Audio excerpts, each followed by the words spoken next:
সকাল থেকে দেখো কীভাবে বৃষ্টি হচ্ছে, দেখো শুরু হয়ে গেছে। আমি সকালবেলা ঘুম থেকে উঠে আগে স্নান করে পুজো দিতে গেলাম, পুজো দিয়ে এসে ঘরে রান্নাঘরে সবে মাত্র ঢুকেছি, চা বসালাম। ও ভগবান, দেখি কী পরিমাণ বৃষ্টি শুরু হয়েছে। অজোরে বৃষ্টি চলছে তো চলছে, বৃষ্টি আর শেষই হচ্ছে না। দেখেছো কীভাবে বৃষ্টি হয়ে যাচ্ছে।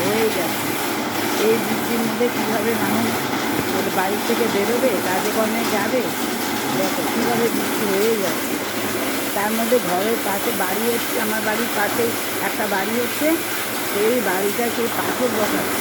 পাথরের যে কাটুনি, সে বৃষ্টির আওয়াজ আর ওই পাথরের কাটার আওয়াজ, সে ঘরের মধ্যে থাকা দায় হয়ে গেছে, মনে হচ্ছে ঘর থেকে বেরিয়ে যায়।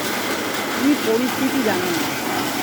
দেখো বৃষ্টিতে গাছগুলো কী অবস্থা হয়ে গেছে। দেখো সুন্দর ফুল গাছটা কি সুন্দর ফুল ফুটতো, ও বৃষ্টিতে আজকে দেখো কিরম হয়ে আছে, চুপচাপ নিস্তেজ হয়ে চুপ করে বসে রয়েছে, ফুল আর ফোটাতে পারছে না, কেন বৃষ্টি পড়ছে অজর।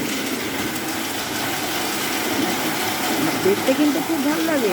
আমি ভাবছিলাম একটু বৃষ্টিতে ভিজবো, তা আবার বৃষ্টিতে ভিজতে গেলাম না।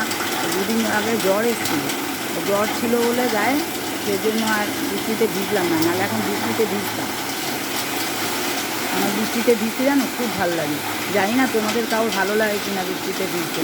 যদি কারোর ভালো লেগে থাকে বৃষ্টিতে ভিজতে, তাহলে আমার এই ভিডিও দেখে কমেন্ট করো, শেয়ার করো, সাবস্ক্রাইব করো, ঠিক আছে বন্ধুরা। সকালে উঠেই ভিডিওটা করলাম বৃষ্টি দেখে, খুব মজা লাগলো বৃষ্টি দেখে।